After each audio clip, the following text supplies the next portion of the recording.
Buenas tardes. Vamos a iniciar la segunda sesión de este ciclo con el ponente Antonio Gámez Gordo.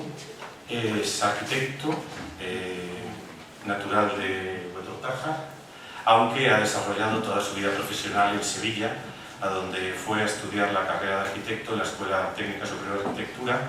Se tituló en el año 88 y 10 años después realizó su tesis doctoral Alhambra, imágenes de arquitectura,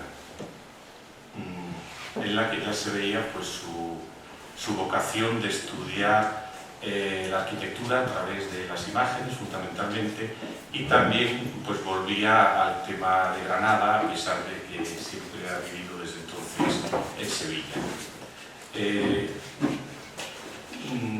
Fue profesor asociado desde el año 90 hasta el 2001, en que pasó a ser profesor titular de la Universidad de Sevilla en el Departamento de Expresión Gráfica Arquitectónica, en el cual ha impartido diversas asignaturas hasta ahora.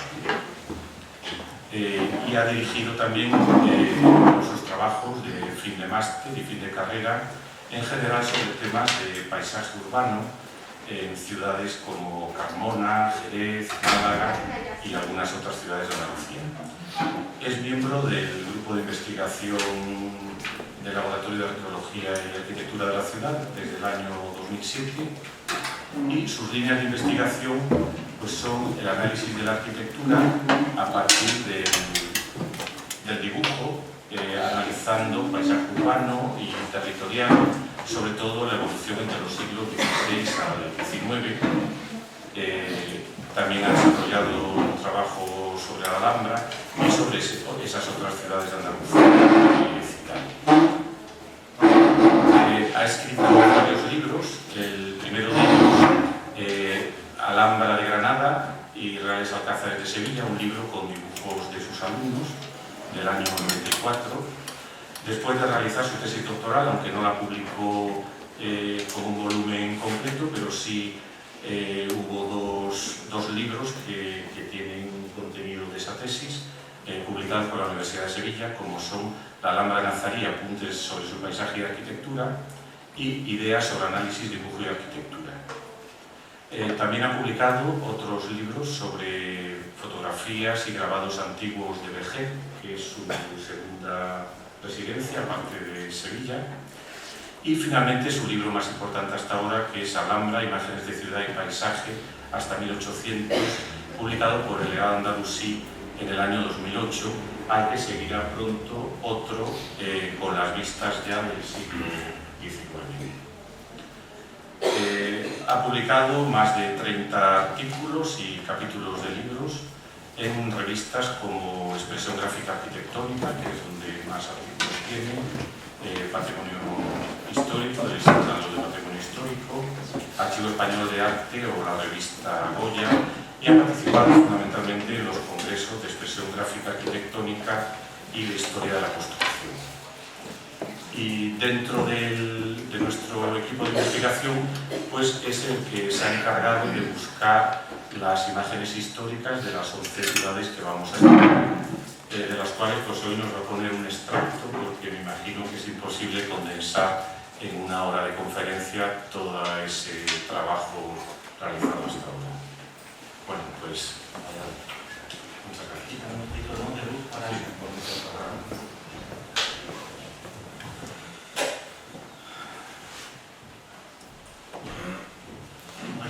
Buenas tardes. En primer lugar, quiero dar las gracias por las amables palabras de presentación y agradeceros a todos vuestro interés por el tema que voy a presentar. Bueno, sabéis que el contenido de esta exposición se enmarca dentro del proyecto de investigación I+D que dirige Antonio Orihuela para el trienio 2012-14, creo que no me equivoco las fechas. Mi trabajo de investigación en dicho proyecto se centra, o digamos parte de la recopilación y análisis de todo tipo de imágenes históricas de las ciudades nazaríes, sobre las que hoy se hace una primera presentación. Así, después de una primera conferencia que la semana pasada se dedicó a las fuentes bibliográficas, la charla de hoy podría llamarse como título alternativo fuentes gráficas sobre las ciudades nazaríes. Además, me pareció la semana pasada muy oportuna la inclusión en el título de la palabra estudios preliminares. La charla de hoy presenta igualmente un tema de investigación que todavía está en su fase inicial. Debo advertir que no voy a hacer una exposición independiente para cada una de las ciudades que son objeto de estudio, sino que lo que voy a plantear es un recorrido temporal en el que voy a ir saltando de ciudad en ciudad. Ello nos permitirá establecer ciertas relaciones transversales entre ellas. Dicho recorrido abarca desde las primeras imágenes conocidas hasta la aparición de la fotografía a mediados del siglo XIX. A partir de entonces, las imágenes se multiplicarían y sería muy difícil ofrecer una visión rigurosa sobre ellas en el breve tiempo de esta charla. Para empezar, debo decir que hay ciudades que conservan muchas de sus imágenes de otros tiempos y, sin embargo, hay otras que disponen de menos. En este sentido, se podría establecer una clasificación inicial de las ciudades nazaríes aquí estudiadas en función de la abundancia de las fuentes gráficas conocidas sobre ellas. Sin duda, Granada puede presumir del más amplio repertorio de imágenes. Para dar una idea, en mi tesis, en 1998, catalogué más de 8.000. Y algo parecido ocurre con Málaga, cuyo rico legado gráfico va a ser seguramente el objeto de la tesis del arquitecto Luis Ruiz Padrón, que aquí nos acompaña hoy. En otro nivel, podrían considerarse ciudades nazaríes que no tienen un legado gráfico tan amplio, pero que disponen de un significativo repertorio de imágenes para estudiar su evolución urbana. En ese grupo podría entrar Almería, Antequera, Loja, Ronda o Algeciras. Y hay otras ciudades, como Almuñécar, Guadix o Baza, que cuentan con una trayectoria gráfica menos densa, aunque también disponen de imágenes históricas importantes para conocer mejor su identidad cultural. Finalmente, he seleccionado muchas imágenes que he montado en 65 pantallas. Quizás son demasiadas. Por ello, lo que vamos a hacer es que se van a pasar rápidamente para intentar verlas todas, ajustándonos más o menos en una hora, es lo que tengo calculado, ¿no? Cuando se visita el Museo del Prado, con escaso tiempo, uno no puede pararse en todos los cuadros y en todas las imágenes que ve, pero un breve paseo puede resultar de gran interés. Con el paseo gráfico que traigo preparado, se pretende dar noticia de importantes imágenes sobre las que después se podrá volver. En la exposición se van a ver imágenes conocidas de Granada y también otras menos conocidas de otras ciudades. Espero que al final de la charla podamos intercambiar algunas opiniones sobre ellas. Y me gustaría que los ponentes de conferencias de las próximas semanas puedan plantear nuevas cuestiones sobre las imágenes que aquí citaremos rápidamente. Por tanto, hoy no se trata de cerrar un listado o una valoración de las incontables imágenes de las ciudades nazaríes, sino que simplemente se pretende destacar el valor de algunas de ellas y dar una idea global sobre un conjunto gráfico cuyo conocimiento debe seguir avanzando. Mi trabajo de investigación parte de una premisa. Es necesario documentar el patrimonio arquitectónico, urbano y paisajístico para conocerlo, preservarlo y difundir su conocimiento. En el máster de patrimonio en el que imparto clases, me gusta mostrar en las primeras clases este texto, insistir en este texto. Tomado de un texto de ICOMOS antiguo de fechado en 1996, que dice: los métodos de registro documental y el tipo de documentación obtenida, el registro es la recopilación de las informaciones que describen la configuración básica, el estado y el uso que se da a los monumentos, conjuntos arquitectónicos y sitios históricos o artísticos en un determinado momento, y que constituye un elemento esencial en su proceso de conservación. Los métodos de registro documental y el tipo de documentación gráfica obtenida pueden comprender la descripción, el análisis escrito, la fotografía aeroterrestre, la fotografía aumentada, reducida, fragmentada, compuesta, retocada, la fotogrametría, el estudio geológico, la cartografía, los levantamientos de planos a escala métrica, dibujos, croquis, copias con tecnologías tradicionales, modernas, etc. Me gusta resaltar una cuestión conceptual y no vamos a pararnos más en conceptos preliminares. O sea, la documentación del patrimonio, además de su vertiente utilitarista, constituye un patrimonio en sí misma. Otra breve reflexión y entramos ya en materia. De forma generalista, podría afirmarse que existen varios periodos en la historia de las imágenes producidas por la civilización humana. El primero abarcaría desde las imágenes primitivas hasta la aparición de la imprenta, que abrió la posibilidad de reproducir y multiplicar textos e imágenes.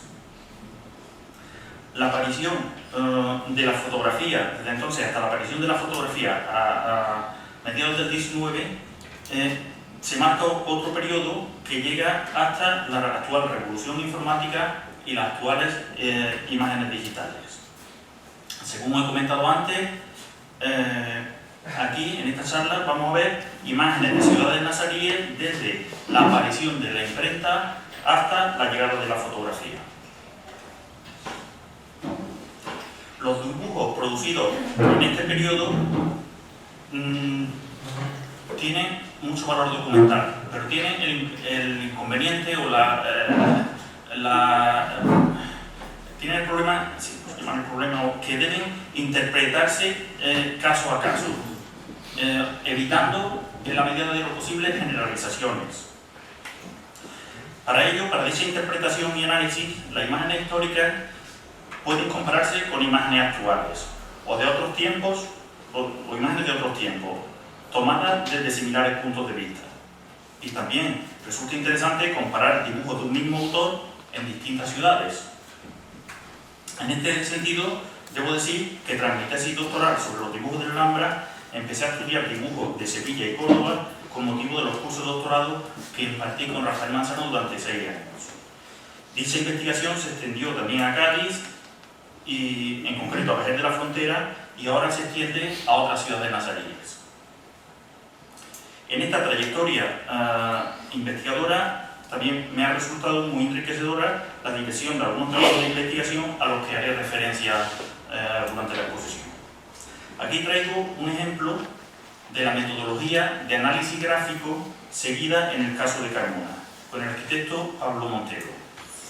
Una vez recopiladas las principales vistas de la ciudad de Carmona, se localizaron los miradores donde se situaron los dibujantes. Y desde esos lugares se han tomado fotos actuales y se han desarrollado dibujos interpretativos. En este caso, estamos ante un dibujo de David Roberts, hacia 1833, que a primera vista podría parecer fantasioso, pero que se comprueba que se ajustaba y se ajusta a la realidad. La investigación sobre cada vista puede extenderse, o el análisis, a muy diversos episodios. O sea, podemos analizar sobre cada vista topografía, perfiles, caminos, cultivos, murallas y puertas, edificaciones singulares, calles y plazas, personajes y costumbres, arbolados y jardines, etc. Además, para analizar cada imagen deben contemplarse o deben estudiarse los intereses de cada autor, su contexto histórico y los recursos usados en cada dibujo, según sean plano a escala o sean vistas en perspectiva. A mí me gustaría que este tipo de análisis pudiera desarrollarse sobre las vistas de ciudades nazaríes que se presentan a continuación. Una importante consideración inicial es que no se conocen planos o dibujos de tiempos nazaríes sobre sus ciudades, que nos ilustren sobre sus orígenes, su crecimiento o su decadencia. Las primeras imágenes urbanas conocidas sobre las ciudades nazaríes corresponden a tiempos cristianos, cuando las ciudades ya gozaban de cierta madurez. Sin embargo, sí se conocen algunos mapas territoriales con referencia a dichas poblaciones, como estas cartas náuticas o portulanos, surgidas como consecuencia del auge de la navegación en el Mediterráneo. Aquí se muestran ejemplos conservados en la Biblioteca Nacional de París. Con el apoyo de la brújula permitían calcular distancias o rutas, y en ellas se indica la importancia de las ciudades con distintos grafismos, y a veces estas se simbolizaban por un singular edificio. A este tipo de imágenes pertenecen una serie de mapas del cartógrafo turco Piri Reis, experto navegante y conocedor del Mediterráneo desde 1481. Piri Reis, a principios del siglo XVI, dibujó el entorno del Reino de Granada, indicando distintas poblaciones costeras, como Gibraltar, Málaga, Belén Málaga, Motril, Almería, etc. La ciudad de Granada destaca retranqueado de la línea de costa, entre montañas, con sus fortificaciones idealizadas.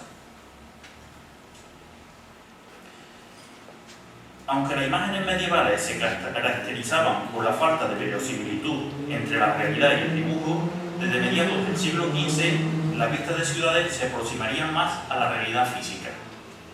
Una temprana imagen sobre Granada se pintó al fresco en la sala de la Batalla del Escorial entre 1584 y 1591, en un gran salón de unos 55 metros de largo. Representa la batalla de la Higueruela ganada por Juan II a los nazaríes en 1431, y sería copia de una vista que existió en el Alcázar de Segovia, que debió basarse en apuntes de algún testigo de la contienda. La escena muestra con veracidad lo ocurrido según los hechos narrados en las crónicas de Juan II. Aunque parezca una vista idealizada, la muralla, la Alhambra, los alijares, están por aquí, no sé si se ve el puntero, no se ve el puntero, ¿no? Alijares. Y otros elementos urbanos concuerdan con la ciudad del momento, según ha comprobado Antonio Orihuela en el dibujo interpretativo de la derecha.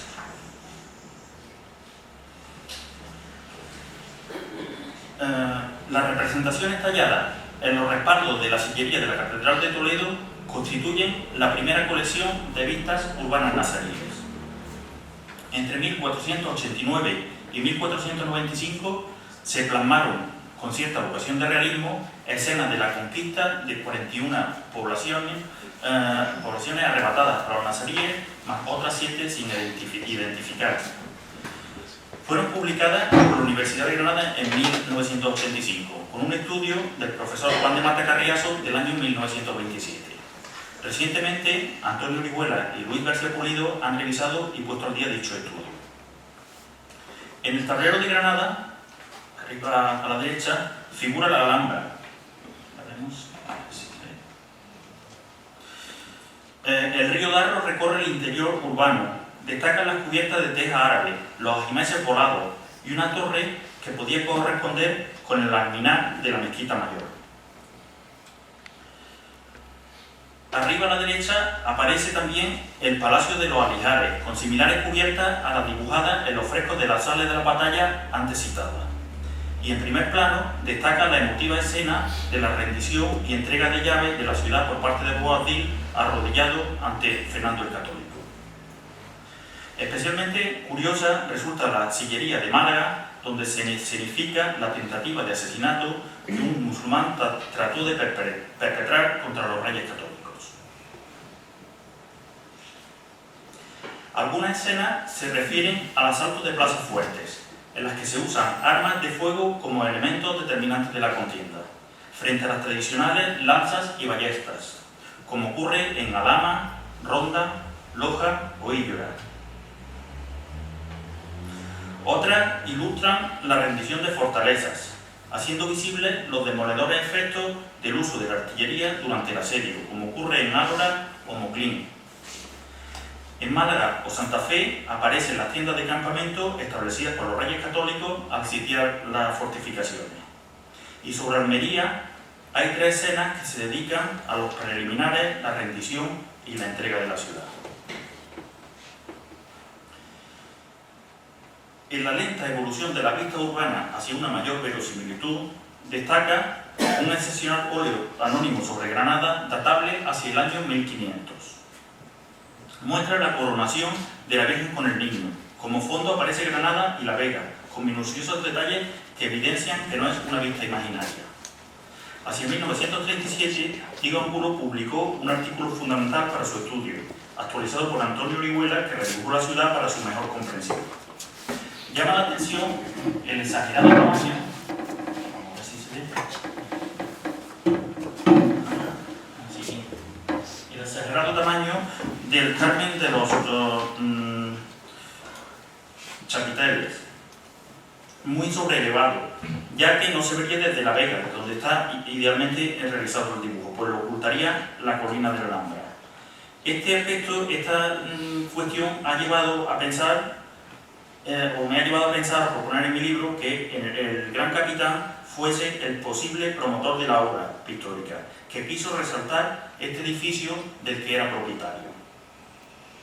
Debe destacarse que estamos ante la única representación del interior de la Alhambra que muestra consciente intención de realismo el estado previo a la construcción del Palacio de Carlos V. Aparecen enigmáticas cubiertas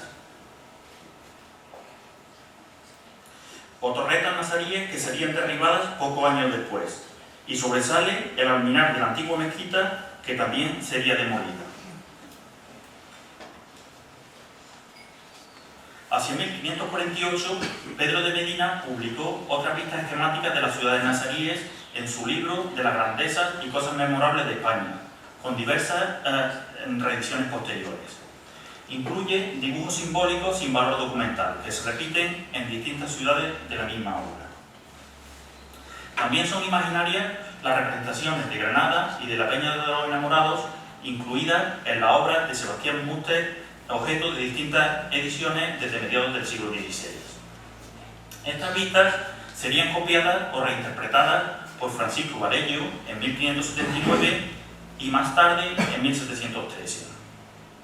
Otras vistas imaginarias ilustran el manuscrito de Quelvis conservado en la British Library de Londres.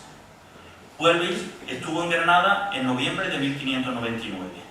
La imprecisión de sus vistas contrasta con la cuidadosa descripción literaria de la Alhambra, que aporta detalles sobre patios con grandes losas blancas, datos sobre el Palacio de los Alisares ruinosos, etc.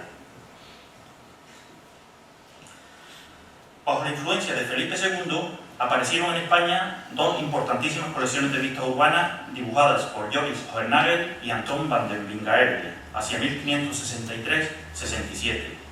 Son del mayor interés documental por sus minuciosos detalles. Los dibujos de Hohenagel y de otros autores se reelaboraron para la monumental obra conocida como Civitatis Orbis Terrarum, publicada en 6 tomos, y a portada vemos a la izquierda, entre 1572 y 1617, con cerca de 546 vistas urbanas de todo el mundo. La obra incluye 29 láminas con 43 vistas de ciudades españolas. De ellas, 32 son andaluzas, indicadas en este dibujo de Elena Páez, en el que, por cierto, no se señala la vista del Peñón de Vélez de la Gomera, por entonces territorio español. Aquí vemos la vista a la derecha, que estaría a cierta posición.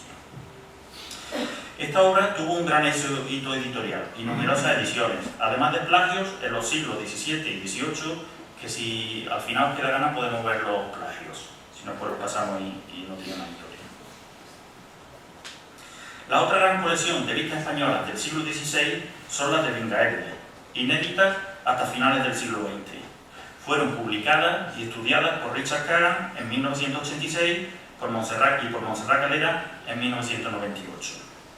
Comprende cerca de 51 vistas de unas 22 poblaciones andaluzas, casi todas hoy en la Biblioteca Nacional de Viena y en el Victoria Albert Museum de Londres. Kagan y otros autores han afirmado que las vistas de Wingaerde son mucho más precisas que las de Civitates, pero esto no es siempre así, según vamos a ver. Por otra parte, debe advertirse que hay un dibujo de Wingaerde de Écija, después citado, que no se incluye en el libro de Kagan y que Montserrat Galera cataloga por error como gordo. Hasta ahora, las dos colecciones de vistas citadas se han estudiado por separado, pero estoy convencido de que deben estudiarse juntas, pues existen abundantes indicios de la estrechas relaciones que existirían o que debieron existir entre ambos autores. De hecho, en la Biblioteca Nacional de Viena, los dibujos de Wingaerde se conservan en la misma carpeta junto a otros del Civitates, algo que casi ningún autor ha advertido.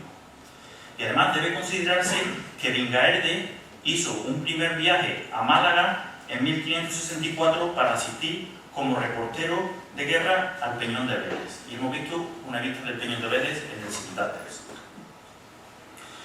Ante esta situación, sobre la que podemos hablar mucho más, cabe preguntarse: ¿fueron Hohenagel y Wingaerde juntos a esta expedición?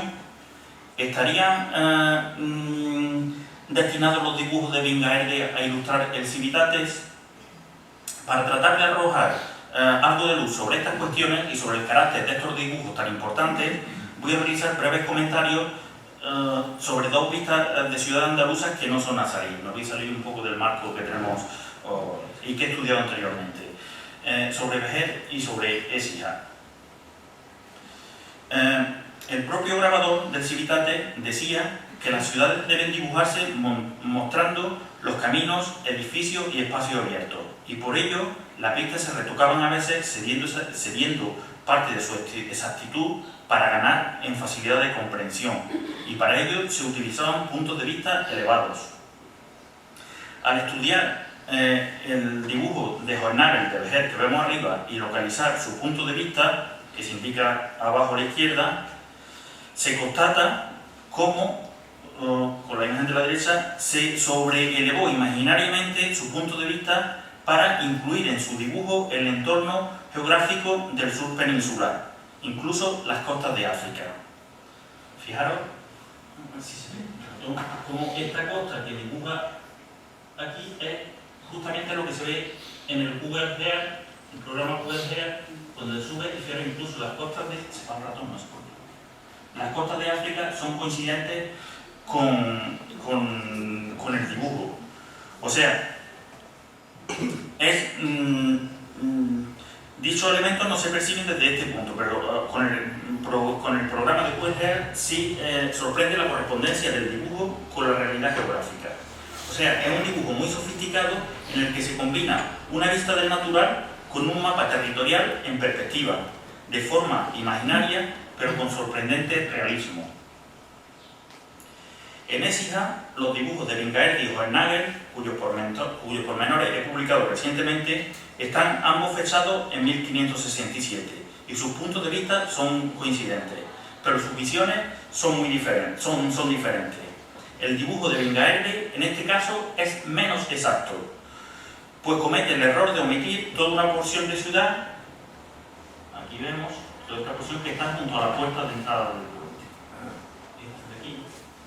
Y fijaros cómo este barrio, pues, Wingaerde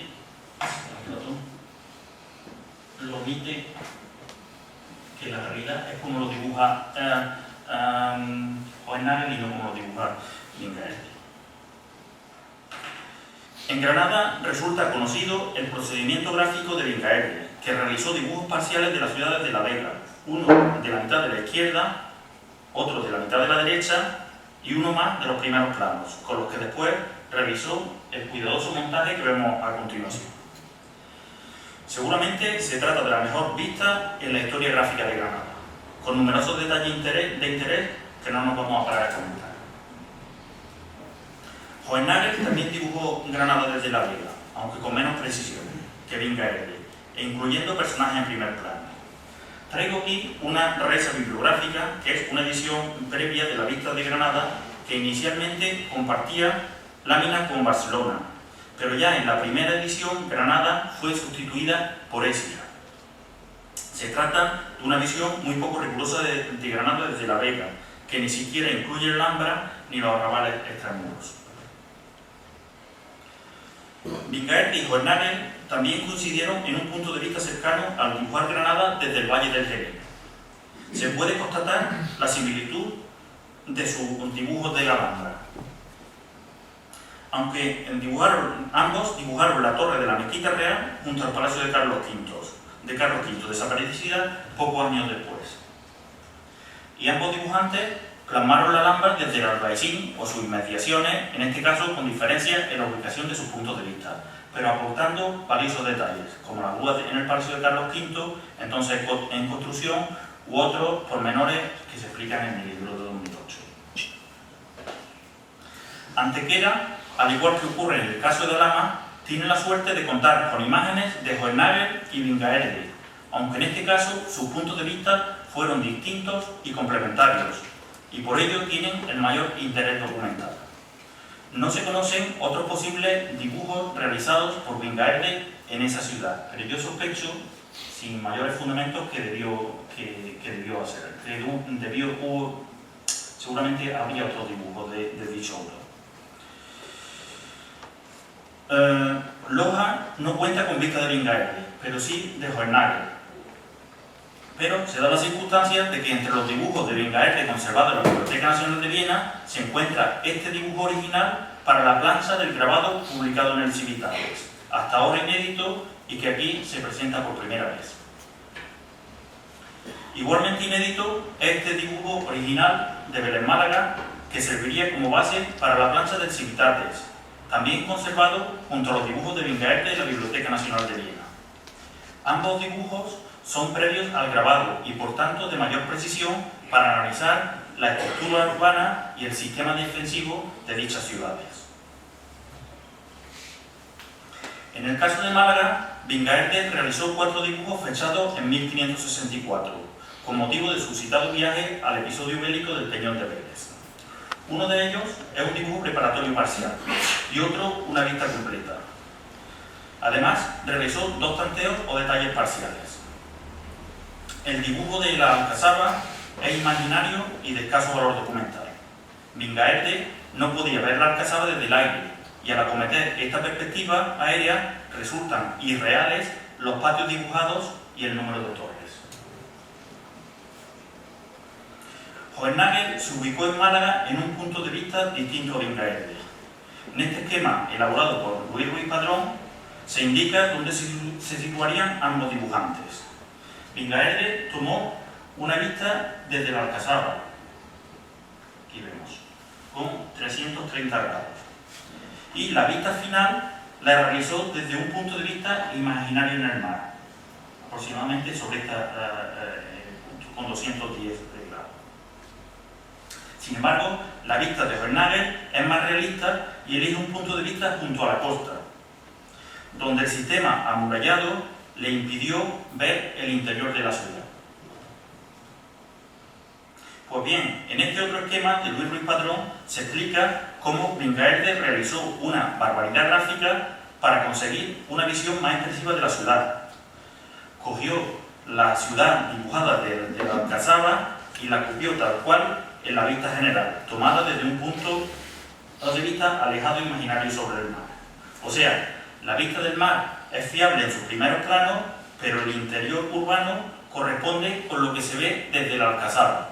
No sé si se entiende o quizá Luis podría ir a abundar más sobre el tema. Por ello, deben cuestionarse la alabanza sistemática a Wingaerde incluida en el libro de Kagan y seguida por otros autores sobre la veracidad de sus vistas. Sin embargo, los detalles de Wingaerde son muy precisos, especialmente la muralla situada en primer plano, junto al puerto, en donde concuerdan con los detalles dibujados por Hohenagel, según ha demostrado con estos esquemas Luis Ruiz Padrón. Además, aquí vemos la concordancia de los dibujos de Wingaerde y Hohenagel con fotos actuales tomadas desde un determinado punto de vista. Según se ha dicho, los dibujos de la Alcazaba de Wingaerde son menos fiables.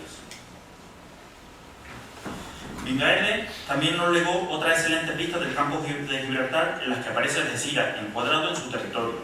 Estas han sido estudiadas por Juan Carlos Pardo en su tesis y en un artículo publicado en la revista Almoraima número 8, a la que me remito para no extendernos en el tema. Saltamos ahora a una de las más importantes vistas urbanas en la Andalucía del 17, la conocida plataforma de Granada dibujada por Ambrosio de Vico, maestro mayor de la catedral. Se apoyaría en una planta de la ciudad sin escala, sobre la que se insertaron edificios en perspectiva, a veces alterando su orientación para mejorar su percepción. De esta forma se generó una vista poco exacta, sobre todo en los lugares con topografía acusada, aunque el conjunto resulta de fácil comprensión. Fue grabada por Heiland hacia 1612-14, pero al analizar sus detalles, se aprecia la antigua mezquita real de la Alhambra. Aquí se ve, se va a ampliar. Con su alminar y su patio, lo cual hace pensar que Vico inició los dibujos previos en los últimos años del siglo XVI. Pasamos rápidamente estas dos imágenes granadinas. Un grabado de Alberto Fernández, datado en los últimos años del siglo XVI, que muestra el darro del Sacromonte a Valparaíso, indicando el trazado de su muralla.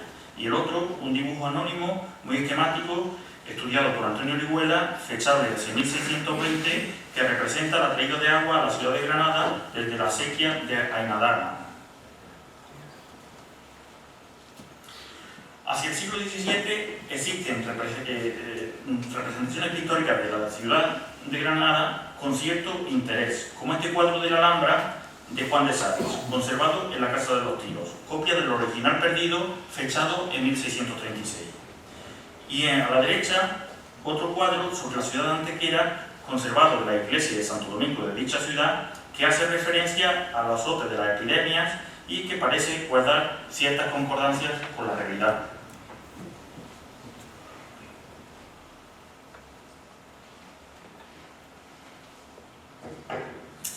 A Pedro de Teixeira, famoso por su plano de Madrid, se debe un bellísimo atlas titulado Descripción de España y de las costas y puertos de su reino, confeccionado por encargo de Felipe IV, que implicó más de una década de trabajo hasta 1634.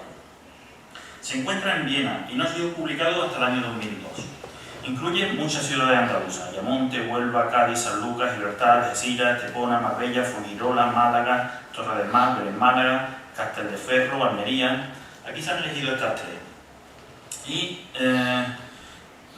voy a comentar brevemente el caso de Málaga, que se encuentra enmarcada entre su ensenada, la llanura del río Guadalhorce y los montes de Málaga. La ciudad queda bien plasmada en sus rasgos más distintivos, su centro histórico y sus expansiones radiales hasta las colinas, con sus conventos, arrabales y huertos. Se dibujan con precisión la Alcazaba con su triple cerca, Gibralfaro con su torre albarrana y las murallas que marcan el puerto. Además, se aprecia el muelle viejo, comenzado en 1588, ya ejecutado en buena parte. O sea, se trata de un excelente ejercicio de síntesis gráfica, mucho más preciso de lo que cabría esperar en un mapa del territorio. No nos vamos a detener en los rudimentarios grabados de Luis Menier, que hacia 1665-68 realizó originales vistas urbanas sobre Granada, incluidas en el libro, más otras pioneras vistas de interiores. Todas ellas serían plagiadas junto al Civitates en muchas obras posteriores. En la Biblioteca Laurenciana de Florencia se conserva una magnífica colección de vistas de Pier Maria Balbi, acompañante de Cosme de Médicis en su viaje por España en 1668-69. Incluye 21 poblaciones andaluzas, siendo muchas de ellas su primera imagen urbana conocida. En el entorno de Granada destacan las vistas de Alcalá la Real, Pinos Puente, Granada, Santa Fe, Loja y Rute. La vista de Granada, tomada desde La Vega, no es demasiado exacta y parece realizada con ciertas prisas. No obstante, la vista de Loja parece más precisa. Aquí se compara con una foto actual desde cerca del barrio de San Francisco. Parece que estamos ante un dibujo veraz en la representación del puente sobre el Genil, la Alcazaba, la muralla, sus principales edificios religiosos y en otros pormenores. Tras Menier y Balbi, en Granada hubo un importante estancamiento en la creación de nuevos dibujos y sucesivas obras se limitaron a calcar o plagiar con desigual acierto las mismas vistas de la ciudad, que podemos ver al final de la charla, si os parece. Sin embargo, en ciudades costeras como Málaga, Almería o Algeciras, la pujanza del comercio y la necesidad de contar con adecuadas defensas daría lugar a nuevos planos de interés durante los siglos XVII y XVIII, muchos conservados en el archivo de Simancas. En el caso de Málaga nos encontramos ante excelentes planos de ingenieros militares que nos ilustran sobre proyectos y obras del puerto y la ciudad. Además del importante plano de las murallas de Almería de Juan de Oviedo, fechado en 1621, en Simancas se conservan otros planos posteriores con el sistema amurallado de la ciudad. Resulta especialmente el bello plano de 1734, abajo a la derecha, que contiene una extensa leyenda y abundantes pormenores de interés. Y en el caso de Algeciras, en Simancas se conservan también bastantes planos del siglo XVIII con distintas escalas en los que se indica la situación de la ciudad a ambos lados del río, el trazado de sus murallas, el sistema de abastecimiento y una cuestión de mayor interés: los restos de la vieja ciudad que por entonces aún se conservaban. Tras diversas representaciones del territorio del Arzobispado de Granada en la primera mitad del siglo XVIII, a partir de 1776 se realizaron una serie de vistas de pequeñas poblaciones recopiladas por Tomás López con motivo de la elaboración del catastro de Ensenada. Este insigne geógrafo solicitó datos diversos a todos los pueblos que por entonces tenían párroco, incluyendo dibujos de su población o su término municipal. Del Reino de Granada se conservan al menos 167 vistas, publicadas por Gallego Roca en 1987, dibujadas de forma muy rudimentaria pero de gran interés. Como ejemplo, traigo las vistas de Loja y algunos pueblos vecinos de menor tamaño en sus primeras vistas conocidas. Abajo a la izquierda, mi pueblo, Puerto-Ortájar, y a su derecha, Villanueva de Mesía y Salar. Otro dibujo importantísimo fueron los de la Alhambra, realizados hacia 1766 por la Academia de Bellas Artes de San Fernando, encabezados por José de Hermosilla. Tras un largo proceso, se publicaron en 2 tomos en 1787 y 1804. Se cometieron vistas desde Albaicín y Torrebermeja que tratarían de explicar su singular entorno urbano y paisajístico. Pero además se realizaron detalladas plantas y sesiones a escala con gran rigor métrico, según ha comprobado Antonio Almagro al compararlo con planos actuales fotogramétricos, y por ello tienen un enorme valor documental. Hacia 1775, Henry Simburne acometió vistas de Granada, entre las que destacan algunas con puntos de vista cercanos a Hohenagel, como este original conservado en el Patronato de la Alhambra, o algunos de sus grabados publicados en 1779, 1808 y 1823.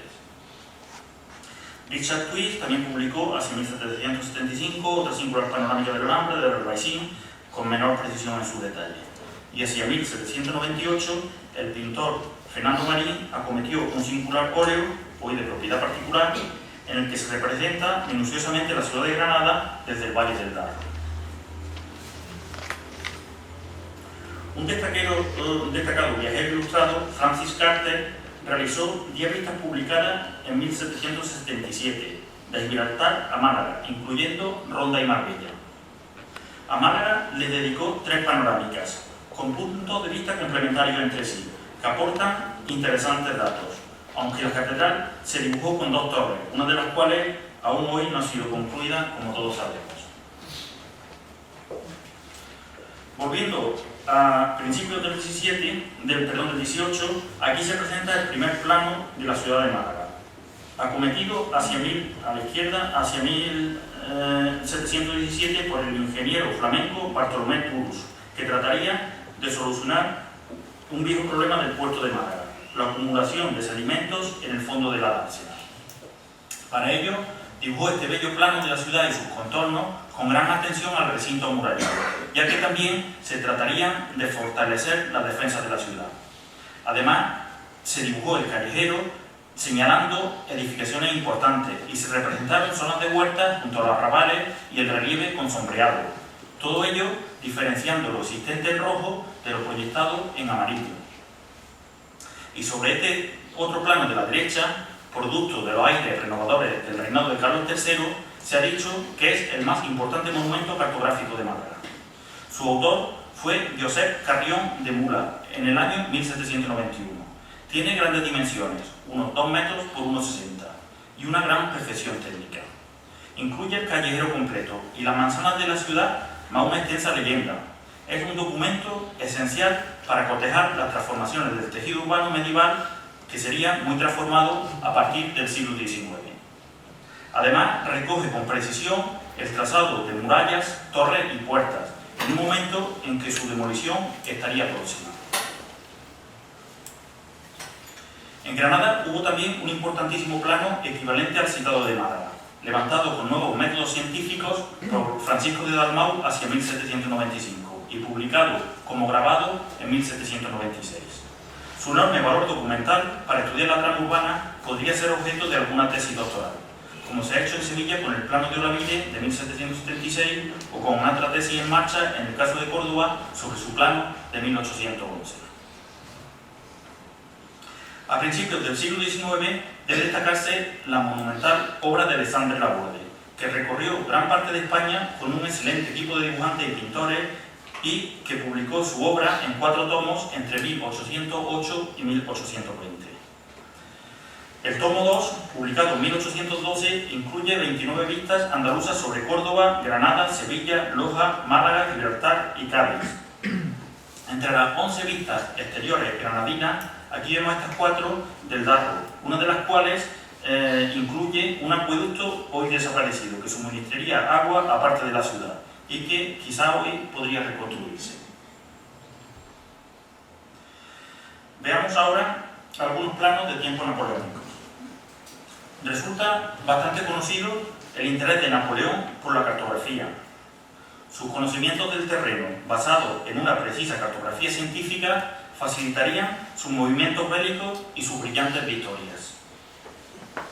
Además, sus mapas ayudaron a la mejor planificación y control de las zonas ocupadas, dando lugar a importantes cambios en la organización del territorio.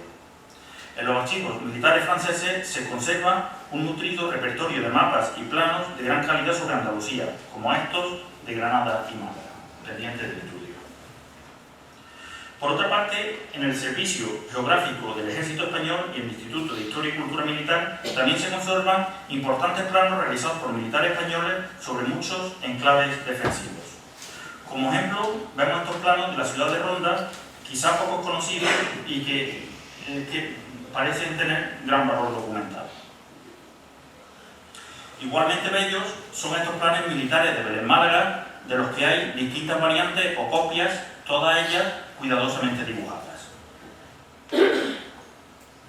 En el caso de Guadix y Baza se han conservado planos con una escala a caballo entre lo territorial y lo urbano, mostrando posibles escenarios bélicos y aportando valiosa información sobre caminos, topografía, etc.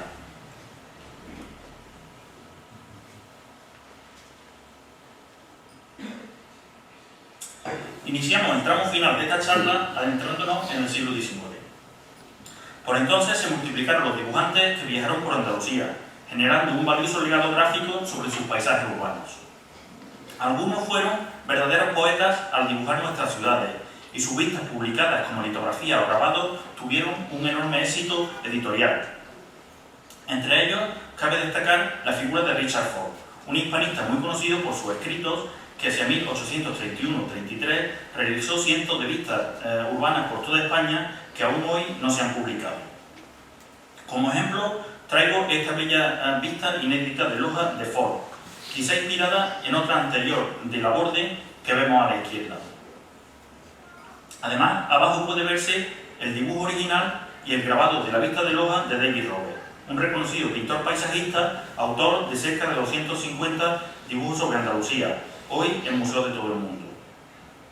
Sus litografías y grabados se publicaron entre 1835 y 1838 y la coincidencia de distintos autores en sus encuadres y puntos de vista hace pensar en que se inspiraron mutuamente o incluso pudieron copiarse entre sí.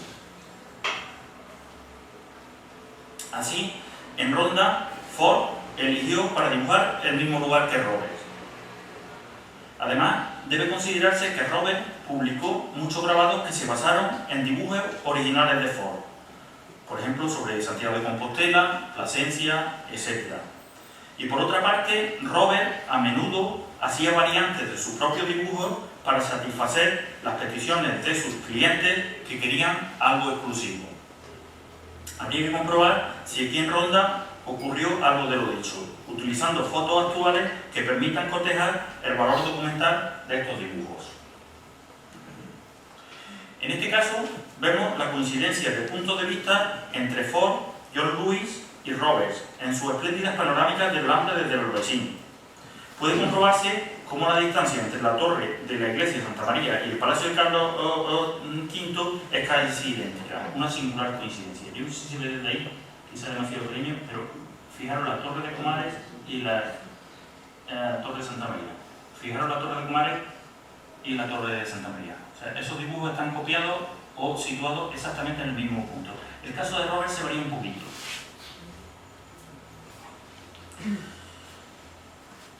Esto mismo ocurre en otras vistas del Generalife desde el Partal, lo cual hace pensar que Lewis pudo calcar o plagiar algunos dibujos de Ford y viceversa. Las relaciones entre estos tres artistas es un tema muy complejo que se detalla en un artículo mío que acaba de aparecer en estos días en la revista EGA. Ayer me llegó el número con el artículo publicado. Aquí vemos otra pista de Robert sobre Málaga. Arriba, una magnífica panorámica que no llegó a publicarse y que ha sido recientemente subastada. Y también he elegido otras imágenes de Málaga tomadas desde dos de sus puntos de vista clásicos, dos de los puntos de vista clásicos desde los que la ciudad fue dibujada, desde el puerto y desde la Alcazaba. Abajo, a la derecha, puede verse un detalle de la puerta de acceso a la Alcazaba.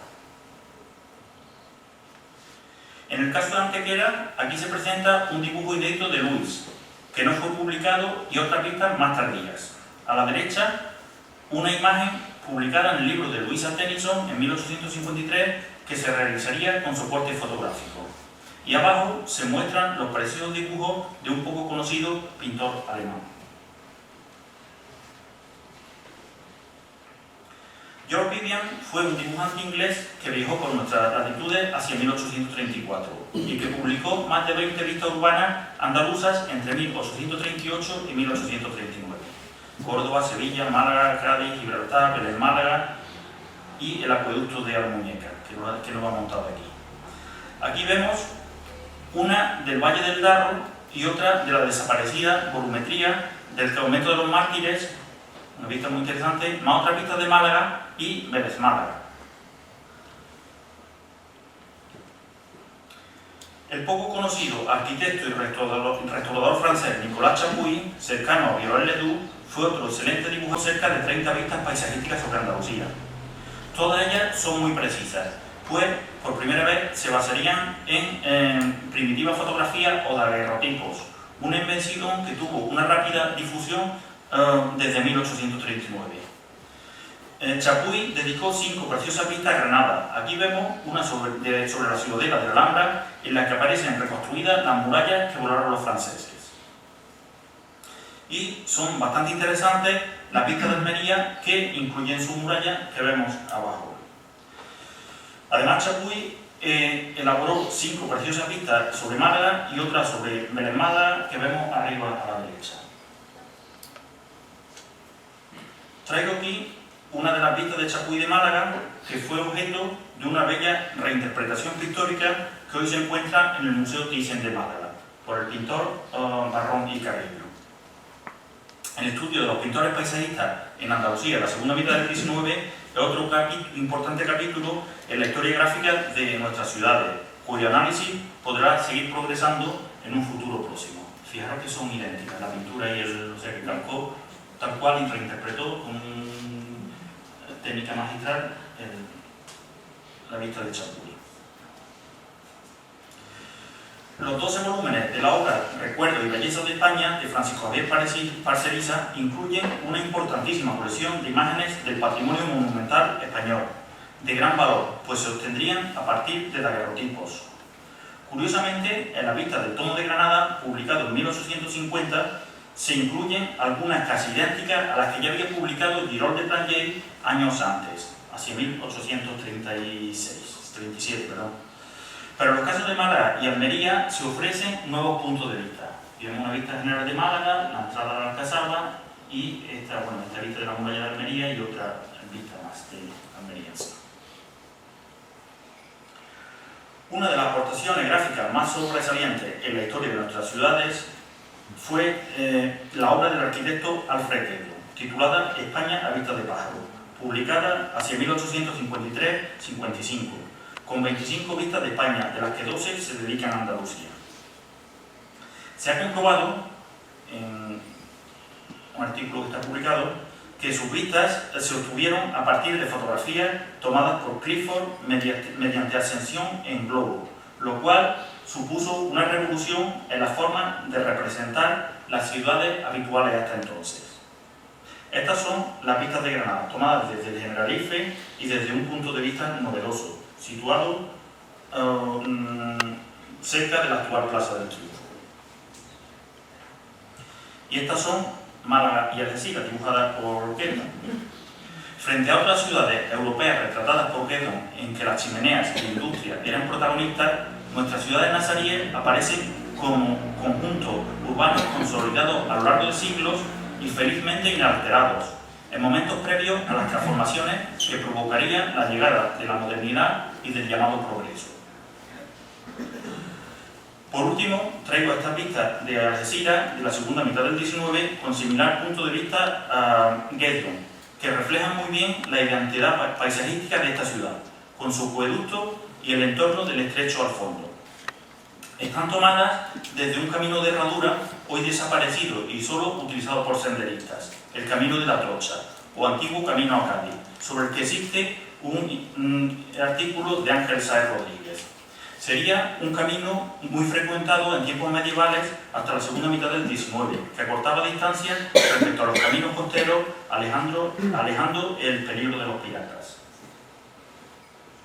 Y con esta última imagen, con portadas de publicaciones sobre fotografía del XIX o sobre tarjetas postales de principios del siglo XX, quiero resaltar la importancia de la aparición de la fotografía que provocó la multiplicación de vistas urbanas. Debo decir que sería deseable que en un futuro próximo todas las ciudades estudiadas contasen con publicaciones rigurosas sobre su vida gráfica, que permitan entender mejor su evolución urbana y paisajística. No debe olvidarse que las imágenes históricas son a veces un importante símbolo de nuestra identidad cultural y además constituyen un referente indispensable para reflexionar sobre nuestro pasado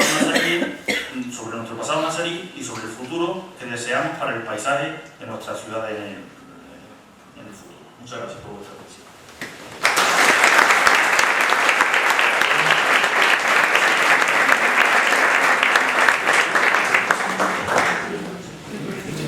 Queda un turno de preguntas. A ver si se puede pasar el micrófono. A mí se me escucha. Buenas, hola, buenas tardes. Quería preguntar sobre uno de las ideas que has planteado al principio, a qué razones es debido que no hubiera planos nazaríes sobre las ciudades nazaríes, cuando en el mismo tiempo en otras regiones italianas ya había una conciencia gráfica y cartográfica desarrollada sobre las ciudades, por ejemplo en Italia, ¿no? Quizás debió haberlos, pero no como algo de mucha importancia. Pasa como los dibujos de arquitectura. Seguro que del Patio de los Leones hubo dibujos. Se sabe que Muhammad V trazó el Patio de los Leones. Pero esos dibujos, pasa como muchos dibujos de las catedrales, se han ido perdiendo y no han llegado hasta nuestros días. Pero yo creo que, aquí habría una discusión más de fondo, que es si las ciudades nazaríes, en alguno de sus lo que se ha comentado siempre surgirían espontáneamente en torno a determinado núcleo, o habría cierta planificación en determinados trazados dinámicos. Sería, por ejemplo, hay un barrio junto a la muralla que es una trama, una retícula, que es de trazado almohade, si no me equivoco, ¿no? Eso Antonio nos puede responder mejor sobre esa cuestión referida a la ciudad. Sí, bueno, yo no creo que hubiera planos. En cualquier caso, esas tramas más regularizadas que aparecen en las ciudades se han interpretado como resultado de zonas donde en principio había una actividad agrícola regada por acequias. Esa agricultura con acequias siempre exige una regularidad en el trazado de los riegos, ¿no? Cuando eso después se convierte en ciudad, pues esa regularidad de esos caminos se mantiene, pero dudo que fuera objeto de una planificación dibujada. Sí. Quería preguntar al arquitecto en cuáles vistas dibujadas de Granada del 17-18 es detectable la arquitectura menor, digamos de casas o de palacios que no sean monumentos más visibles, y qué grado de errores ha podido detectar, por si existen, digamos, o de inexactitud. Depende, fíjate que, por ejemplo, la primera vista de Granada fiable, la de 1500, aparece el Carmen de los Chapiteles, que una arquitectura no es de primera división de honor, que es una arquitectura importante, pero ya aparece con cierto, porque se da la casualidad que que era del Gran Capitán, y yo supongo que la razón de que he comentado que fue que apareciese dibujada con un exagerado tamaño, ¿no? Y luego en las vistas de Vingaerde hay toda una serie de detalles de primeros planos en la misma vista de Granada, en la cual se representan muchas edificaciones con un nivel de detalle bastante preciso. Luego, si te saltas al 19, si quieres que sean ya fiables, te saltas al 19 y las vistas de Alfred Guénon son dicho en pata negra, ¿no? Porque estaban obtenidas de fotos. Yo eso me recuerdo que siempre me lo comentó, bueno, fue Rafael Manzano, que restauró la iglesia que está enfrente de la residencia de ancianos, está enfrente de la iglesia del Salvador en Sevilla. Y dice, bueno, es que la cubierta coincide con el grabado de que me levantó la cubierta y coincide que estaba transformada, y durante la obra pues era igual que el grabado de Guénon, y ese dibujo no se podía haber hecho más que con una foto desde el globo. O sea, que en las vistas de Guénon tienes muchas casas de tiempos mucho anteriores, pueden ser del 16 o incluso quizá alguna anterior, representadas fielmente. Muy bien, gracias. Es que depende ya del... Hay veces que los dibujos son más fiables que tenemos, por ejemplo, esta vista de Loja que está pendiente de ver. Yo creo que hay muchos edificios que sí se representan de una forma con cierto grado de veracidad. Sin embargo, te metes en la plataforma de Vico y hay una esquemita de casa arquetípico que se pone para rellenar la manzana y para crear efecto visual. Hay que verlo, el problema de los dibujos es que hay que analizarlo uno a uno. Y por ejemplo, en la vista que menos te esperas, te encuentras un detalle en una caseta pequeña. Pues que también depende del autor, por eso preguntaba en cuáles se veía más, digamos, ese tipo de arquitectura, porque no siempre es fiable lo que vemos. Sí, los dibujos tienen el problema que no es el documento fotográfico, es que hay que interpretarlos. Dibujos hay que interpretarlos. Y entonces, para interpretarlos, si ya conoces muchos dibujos del autor, si comparas con una foto actual, siempre pues puedes ver si el dibujante lo hizo, se aproximó más, menos. Se requiere un trabajo de interpretación que es un poco... La fotografía es así como más elemental, ¿no? El documental con la fotografía. Cuando hay fotografía, eso es notarial, sin duda. Pero con el dibujo es distinto. Pero desde luego en casas menores se pueden encontrar, sin duda. Bueno, ¿más preguntas o intervenciones?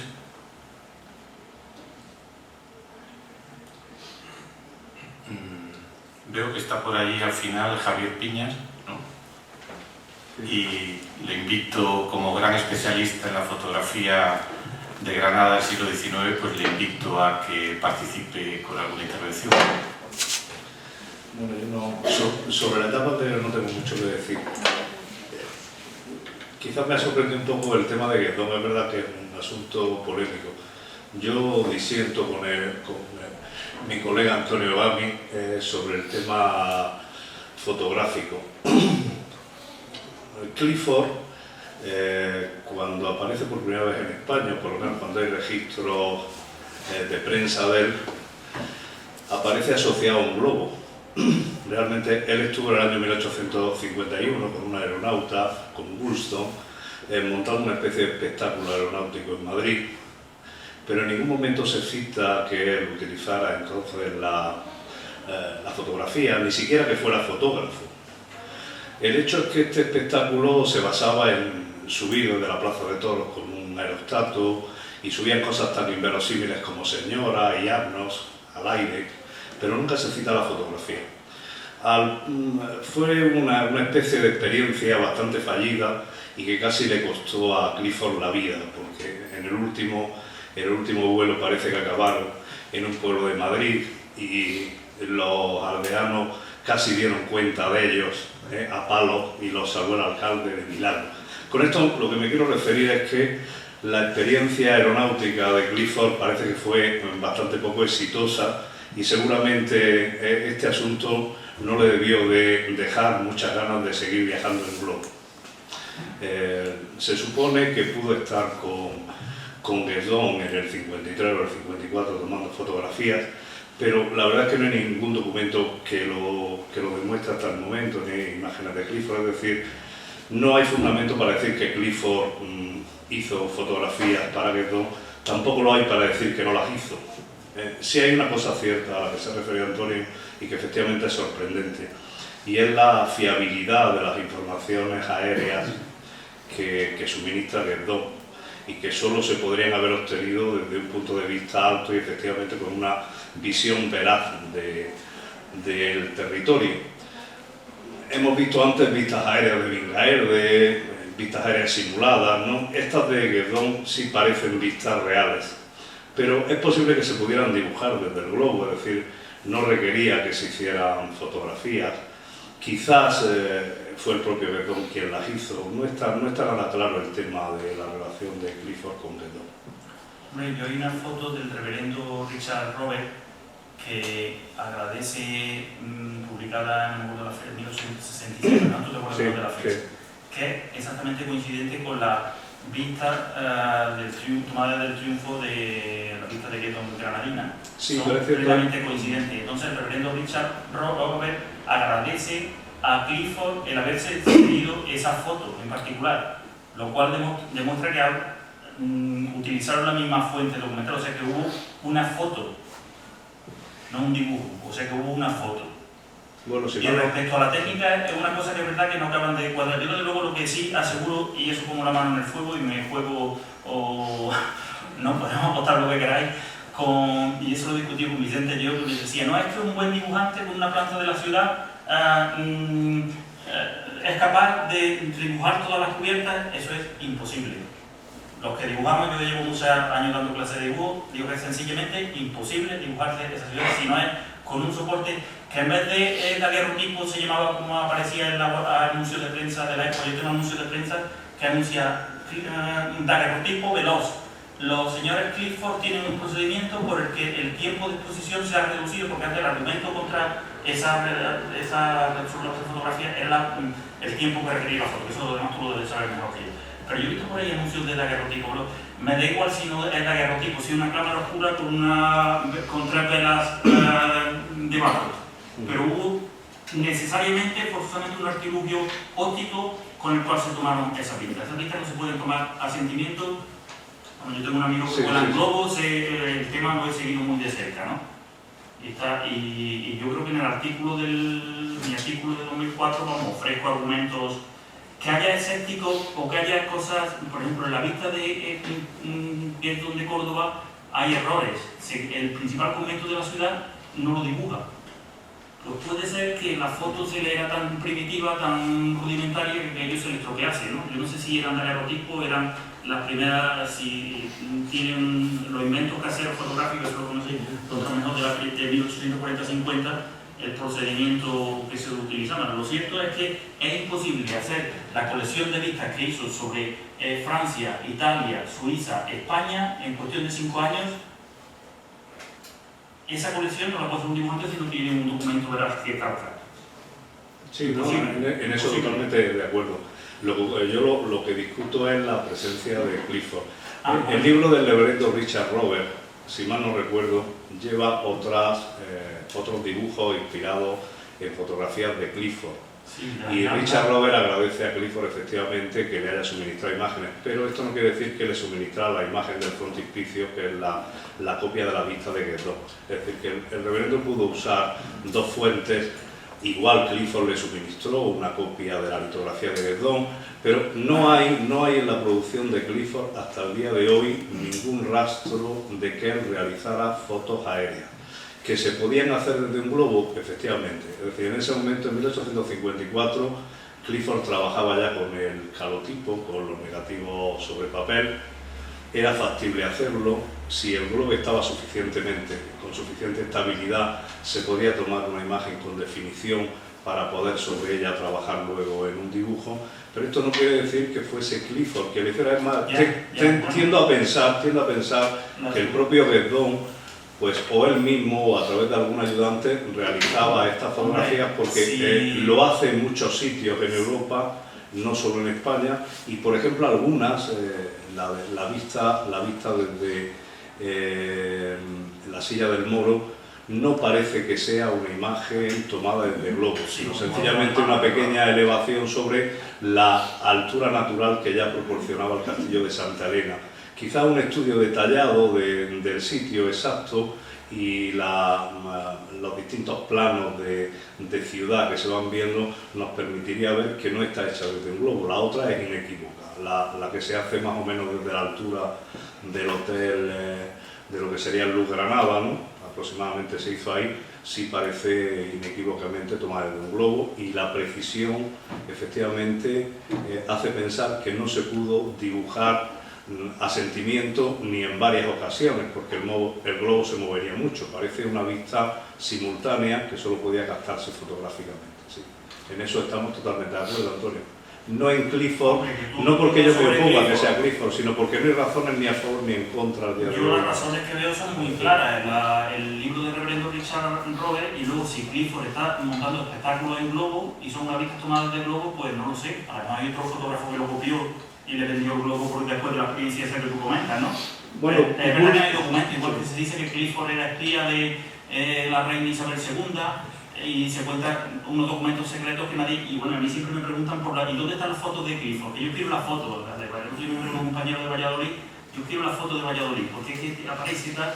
Ojalá apareciera alguna foto. La única que ha aparecido es la del reverendo Richard Rober de Granada. Pero no quiere decir que fuera de Clifford. Ya no se pudo fotografiar se pudo fotografiar o hacer una copia de la literatura. Hombre, si Clifford ojalá aparezcan, Antonio, ojalá. Si vosotros desde luego completáis, bueno, yo sé que estáis contando muchas cosas nuevas sobre Clifford, si apareciese algo, o si no es que quién otro podría ser. Si vosotros que conocéis muy bien el panorama de los fotógrafos que había en esa época, el propio Guédon. Pudo ser el propio Guédon, porque además iba muy preparado. Un hombre que es capaz en 2 o 3 años de litografiar o dibujar un sinfín de ciudades de Europa, era un hombre que iba preparado técnicamente para ascender, para fotografiar, para dibujar. Es decir, Guédon era una empresa, no era un personaje, ¿no? Es más lógico pensar que él mismo realizaba esos trabajos preparatorios. Igual que, bueno, hay mucho Chapuy, otra incógnita también. Sí, bueno, ocurre lo mismo, ¿no? Sí, hay referencias a daguerrotipos. El problema de los daguerrotipos es que la mayoría no se han conservado. Son una pieza única y claro. En el caso del Parcerisa, en cualquier caso, efectivamente él en algunas láminas dice que lo ha tomado directamente del daguerrotipo, lo que significa que usó. En otros casos los copió de la Borde directamente, del libro de Trajay, ¿no? Es decir, que hay un poco un acomodo a las fuentes disponibles, y los daguerrotipos eran una más. En ese momento era novedosa, pero era una más, ¿no? Bueno, no sé si he intervenido demasiado, no quiero monopolizar. Bueno, ¿alguna otra intervención? Sí. Jean Bassini, que va a ser ponente el día 31 de enero y está aquí esta semana trabajando, preparando los temas de su conferencia. Vale. Quería preguntar, en los grabados de Villavergel, a veces vienen unas leyendas. Entonces parece ser que hay un conocimiento bastante profundo de algunos edificios dentro de la ciudad. Es decir, que hay unos equipos que han pateado la ciudad identificando lo que se ha dibujado. Sí, efectivamente. Entonces quería saber si eso está reflejado en un croquis, un plano, que hay una relación 3D casi cuando se coloca tal casa que se ve. Eso lo ha estudiado muy bien la construcción de esos dibujos en su tesis doctoral Federico Arévalo Rodríguez, un libro que está publicado por la Caja de Arquitectos, la representación de la ciudad en el Renacimiento. Y él documenta perfectamente como, por ejemplo, en el caso de Sevilla hay unos bocetos iniciales en los que aparecen unos números que son los pasos que hay entre torre y torre, o sea que primero se batea toda la ciudad, pueden trazar una distancia aproximada y con esa distancia aproximada es capaz de reconstruir una visión 3D, con esas medidas, con esos bocetos parciales. En el caso de Córdoba también hay otro boceto en el que se dibuja la muralla. Era muy frecuente que hiciera bocetos que muchas veces están en la parte posterior de los dibujos, hechos en pequeñitos, mezclados con los dibujos grandes, pero sí que había unos dibujos preparatorios claros. La pista es tan espléndida y tan precisa, tan precisa en unos casos, en otros había también sus lagunas, como hemos comentado. Todo el mundo dice que son dibujos, o la mayoría, que son de los estudiosos, que son perfectos todos, pero no son muy valiosos documentalmente. En eso estamos totalmente de acuerdo. Pero había unos dibujos, estudios previos. En el caso de Granada no he mostrado unos dibujos esquemáticos de la topografía, que también son unos esquemas para ver cómo eran las montañas que había detrás de Granada. En Granada, en un plano donde aparecen las iglesias con su número y su nombre. Sí. Vamos, tendría que acompañarse seguramente por guías locales o tendría que por eruditos locales. Son trabajos muy bien, minuciosos en general y los que se patean debió ser también más de uno. Yo traigo aquí una imagen que no la he puesto, no sé si queréis que ya te he alcanzado a mostrar con imágenes, pero hay una imagen que traigo en la que... esto se ve aquí. Bueno, eso de aquí no hace falta. En la que se ven personajes, o sea que Villares siempre van dos personajes. Y en el Civitate es muy normal que aparezcan dos personajes. Que yo incluso he hecho, lo que pasa es que este es otro tema de otra conferencia distinta. En el artículo de ese que acabo de publicar se habla mucho del tema. Que incluso yo he llegado a sospechar que fueron Vingaer de maestro y Jornave que el discípulo. Pero eso ya son elucubraciones. Y de hecho aquí traigo este dibujo que lo había quitado, es el dibujo original de Vingaerde y el grabado del Civitate, del Peñón de Vélez. O sea que hubo una relación entre ambos dibujantes. O sea, esto quiere decir que hubo no un gran equipo como la gran empresa de Gesson, pero sí que yo creo que sin duda tuvieron, estando los dos, Felipe II tenía unos tentáculos muy largos y se enteraba de todo, ¿no? Y sin duda tenía conocimiento de la empresa de ambos autores, que yo creo que tuvieron mucho que ver. Yo estoy detrás de cartas, lo que pasa es que es un tema complicadísimo, ¿no? El documental, eso igual que pasa con Clifford y Geston, que aparezca un documento, ojalá preciso, a lo mejor no lo tenemos nunca, ¿no? En el caso de Jornave y Vingaerde,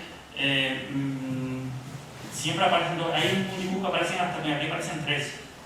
Pudo ser el erudito local y hay incluso algunos que aparecen más dibujantes, o sea que pudo haber pequeños equipos, yo supongo, de conocedores locales. Está documentado porque luego también en el dorso de la lámina del Civitate aparecen textos, en muchos casos facilitados por eruditos locales, ¿no? Incluso si se conocen algunas cartas que se mandan a, por ejemplo, las listas de Marchena y de Osuna, creo que eran, la correspondía solicitando una breve descripción de la ciudad para incluirla detrás.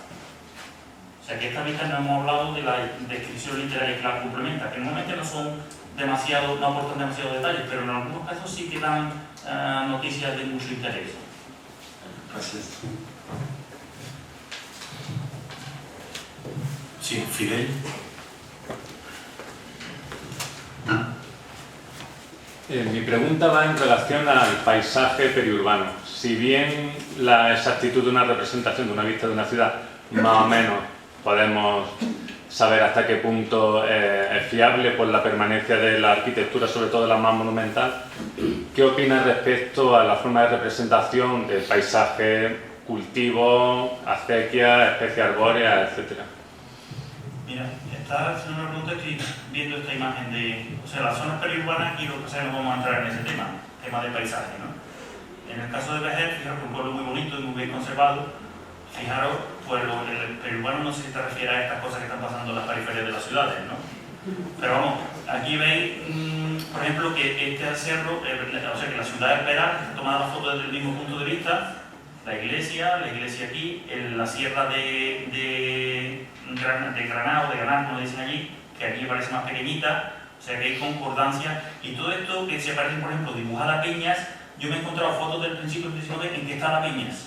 Y digo, mira que los dibujos las crucecitas que hacen, y que son las crucecitas, bueno, pues hay fotos del 19 en que están todavía todas estas viñas plantadas, estas edificaciones están, o sea, ahí el paisaje era parte de, o sea, el entorno exterior de la ciudad era parte del retrato de la ciudad, de parte esencial. Las ciudades estaban enmarcadas en su paisaje, y una conciencia de paisaje urbano. Yo creo que fueron pioneros paisajistas del siglo XVI. Y hasta el punto de identificar, por ejemplo, especies arbóreas que puedan resultar significativas de cultivos que sí se conoce que había en determinadas ciudades. Sí, es una pena que esté aquí Pepetito, porque él es el especialista en la especie arbórea, y él te dice, hubo mucho tiempo que hablaba de una palmera que había en el Generalife y después descubrió que era un chorro de agua, que además lo ha documentado, y esa historia es muy bonita de contar. Lo bonito de esto es que no solamente los arquitectos, sino que pueden entrar expertos en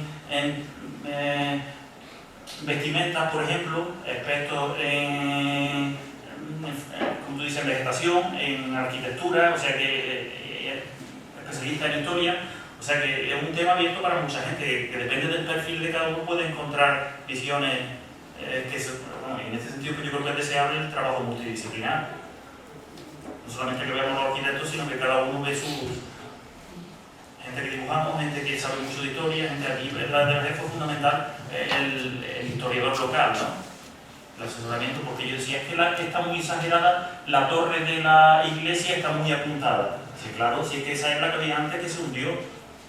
Es que la que había era mucho más apuntada a la torre. Entonces te quedas sorprendido con este tipo de cuestiones, ¿no? Que dice, es que hay que verlo mal que lo dibujo, proporcional que estaba, ¿no? Y luego hay algunas cosas que están mal, bueno, porque son dibujos, no son fotografías. No sé si respondo tu pregunta con... Muchas gracias. Hay una pregunta aquí, Luz. Antonio, ¿qué hay? Ahí lo que sería importante por nuestra parte es hacer de una manera sistemática un estudio crítico de esas imágenes, corriendo ciudad por ciudad, viendo la validez de ese retrato con respecto a cotejando con otros dibujos, con fuentes escritas, de manera que cuando, por ejemplo, historiadores o arqueólogos usen esas imágenes, pues tengan una idea clara y concreta de qué nivel de rigor tienen esos dibujos. Y ese es un trabajo que ya estáis haciendo, sí, en y ello que es muy importante. En ello estamos. Va a ser un trabajo en equipo, que por eso, bueno, ahora en Málaga tenemos la fortuna que Luis se incorpora. O sea que poquito a poco el trabajo de mucho tiempo, y resulta fundamental la documentación interdisciplinaridad. Porque nosotros hay episodios históricos que a través de las fuentes escritas los encuentran muy documentados, ¿no? Y al contrario, hay veces que la fuente gráfica te corrobora o te pone en crisis determinadas iglesias que no están, o cuya fecha de aparición, desaparición o tramo de muralla no estaba claro, y la lista sentencia que independientemente que el dibujo sea más o menos parecido, pero si está o no está, ya con eso se puede, digamos, despejar dudas en muchos casos. En este sentido, yo lo que reivindico dentro del grupo es el uso de, lo estoy ya todos contagiando, creo, bueno, ya estamos contagiados en proyectos desde hace mucho tiempo y voy trabajando el tema de la vista, ¿no? Pero creo que es un tema que hay mucho por hacer, ¿no? Mucho trabajo por hacer. Sí, Luis, aquí. Aquí hay una pregunta, Luis. Gracias.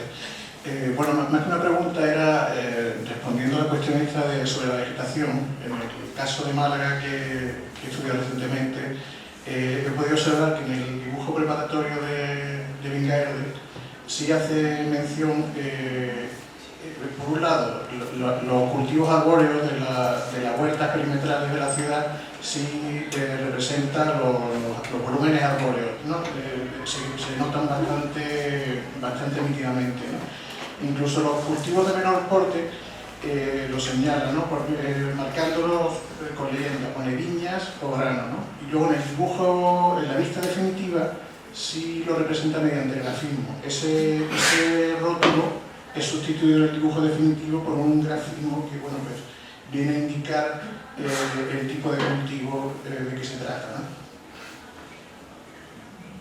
Yo quería que nos ampliaras un poco más lo que antes ha dicho Antonio Gámez sobre esas trampas que hizo Vingaerde en las vistas de Málaga, porque en Granada lo teníamos como una persona totalmente fiable en sus vistas de la ciudad, y no sé si esas trampas que hace en Málaga son debidas pues a que existe el mar por un lado y es imposible desde allí subirse a tomar puntos de vista, o lo has podido comprobar en otras ciudades. Bueno, en este caso yo tenía el referente que mencionaba María sobre las ciudades de Valencia, ¿no? Él también detecta una cierta incoherencia en lo que era la exactitud, por un lado, en lo que son las visiones parciales, y la incoherencia en el montaje final, ¿no? En el caso de Málaga he podido detectar una fiabilidad muy exacta, una gran exactitud en la representación puntual de los distintos elementos, mientras que el encaje global parece que lo que es la fiabilidad al modelo no es su meta primordial, ¿no? Entonces, quizás se ha debido probablemente se ha debido al punto de vista escogido, ¿no? Al escoger el punto de vista desde el mar, lo que es el lienzo amurallado le obstaculiza la visión de lo que hay detrás de la muralla, ¿no? En ese momento, bueno, pues la catedral todavía no tiene entidad suficiente porque la obra está simplemente empezada, y lo que es un montón de torres pequeñitas que probablemente pues desde la playa no se verían porque estarían ocultas por la muralla y por las torres, ¿no? Entonces, pues es el sistema este que él inventa de, por un lado, se sube a una eminencia topográfica que es la Alcazaba, desde la que consigue plasmar la silueta de la ciudad, y por otro lado, pues dibuja lo que es la muralla desde el mar, ¿no? Y entonces lo que hace es simplemente pues superponer una cosa a otra, ¿no? Entonces, podemos decir que existe una gran fiabilidad en cuanto a lo que son las partes, ¿no? Pero el conjunto es lo que no es veraz, ¿no? Pero son puntos de vista muy diferentes. El mar y la Alcazaba forman más de 90 grados claro, entre ellos, ¿no? Efectivamente. En el caso se da la curiosidad de que es mucho más fiable la toma de datos parcial, que realmente es para el sí mismo, en el que, digamos, él se siente de sí mismo porque es una toma de datos para sí mismo, ¿no? Mientras que la vista final se entiende que es un documento que es para otros, ¿no? Entonces, probablemente en esa vista final lo que intenta es sintetizar el máximo número de elementos y mostrar pues, una gran variedad de aspectos de la ciudad en una sola imagen, que para ser mostrados habrían precisado pues, varias vistas distintas, ¿no? Sin embargo, lo sintetiza todo en una única imagen, ¿no? Un procedimiento que me resultaba curiosamente parecido al de los cubistas, ¿no? En el que bueno, pues se representan desde distintos puntos de vista, pues, se toman visiones parciales y luego se restituyen en una única imagen final, ¿no? Muy bien. ¿Alguna pregunta? Sí. Pedro Jiménez.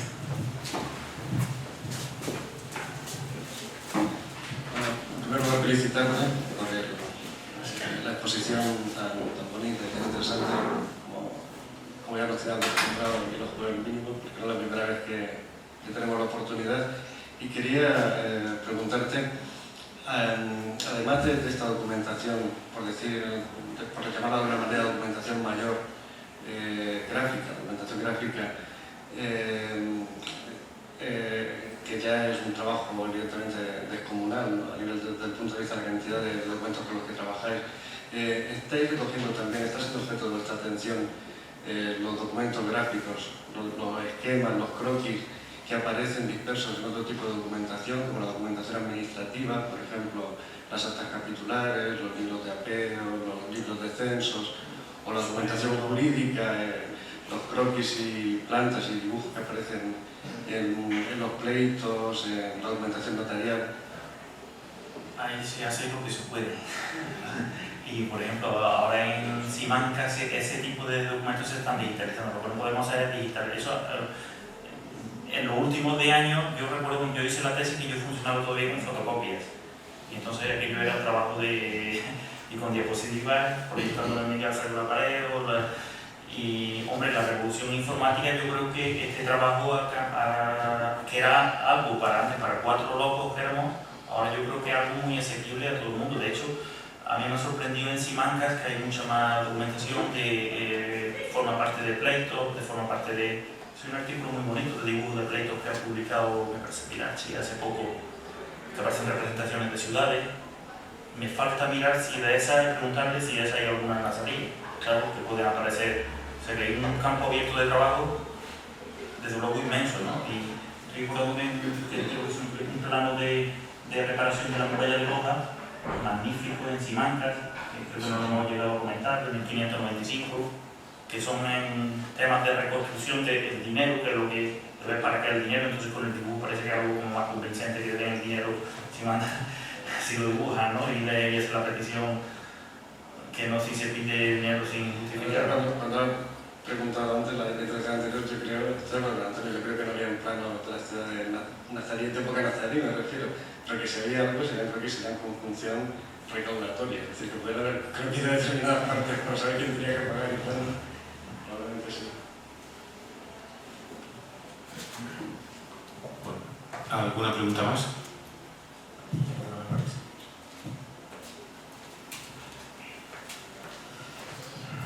Bueno, primero, enhorabuena por la conferencia. Antes ha hecho mención en una de las diapositivas de que describía una ciudad que estaba epidémica. Perdón, no te he entendido bien. Una ciudad que vivía una epidemia, creo que era el caso de Antequera. Ah, sí, Antequera, sí. No sé si hay más casos, sobre todo del siglo XV, de ciudades que se describan con epidémicas o que padezcan peste. Bueno, yo me estoy acordando en el caso de Sevilla, ahí junto al Hospital de las Cinco Llagas hay muchas imágenes de los enterramientos.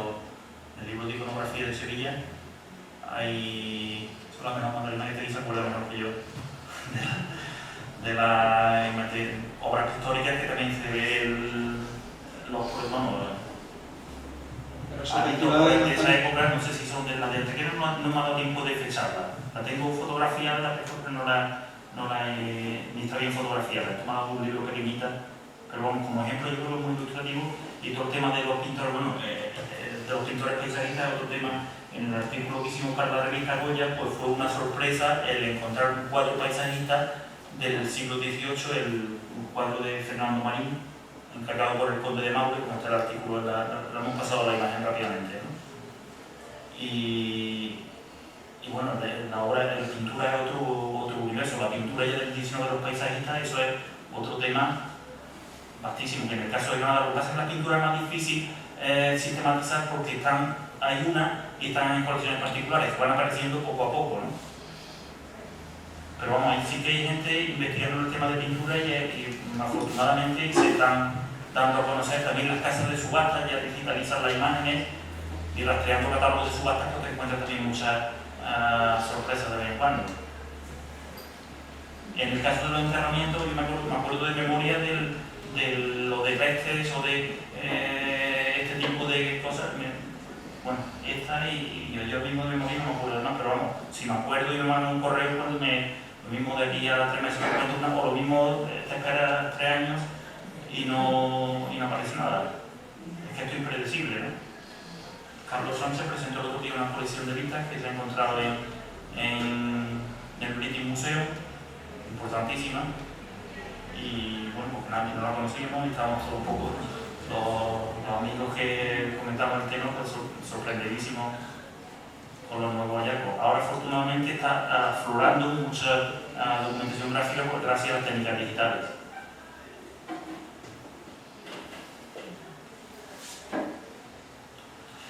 Fidel.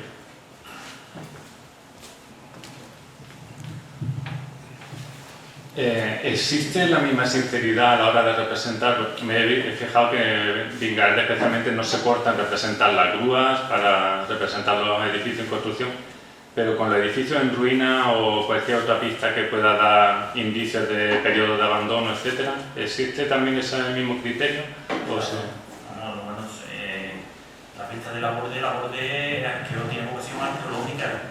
Para los arqueólogos es fundamental la borde. La obra de la borde hay que mirarse entera, porque Sagunto, Mérida, Itálica, la primera obra de la borde fue que publicó Alexandre Laborde, fue sobre un azulejo encontrado en el yacimiento de Itálica. Además son unas láminas exquisitas de 1802 o 3, hubo otra edición creo posterior. Además se las sirven por préstamo interbibliotecario. Fundamental, y bueno, y todo se ve más o menos el interés por la arqueología que afloró a partir de la segunda mitad del 18, ¿no? Sí, no, pero me refiero a dibujar las ruinas, por dibujar... Claro, pero antes de ese momento, porque claro, todo ese periodo de los románticos y demás, pero los románticos es otro tema. La palabra romántico, ojo, que eso es un tema más asociado a temas literarios. Bueno. En tema de dibujo, por ejemplo, dicen que Robert romántico y a mí me da igual que le digan romántico que no le digan, vamos, que no me afecta para nada, que eso es más una visión literaria. Yo estoy intentando utilizar métodos que se aproximen a los fines de la investigación sobre el patrimonio, ¿no? Entonces, que dice Robert fantasía, bueno, pues que lo que hay que investigar es los métodos de dibujo que tenía Robert y saber qué porque hacía variantes para sus clientes, y entonces tienes que saber lo que tienes que valorarlo críticamente su dibujo, y unas partes que no aportan documentalmente, pero hay otras que sí son muy fiables documentalmente. O sea que sobre eso también yo creo que el uso extensivo de la palabra romántico, yo no soy muy amigo de llamarle viajero romántico, porque yo no sé, eso Richard Ford, yo no sé si voy intentando loco por la vida, yo creo que sus dibujos son muy precisos y muy profesionales, ¿no? Lo que son románticos son las descripciones, las bellas descripciones literarias que le acompañan, y que esos dibujos encajan muy bien con sobre todo los dibujos, se ven bien muy bien con esas descripciones literarias.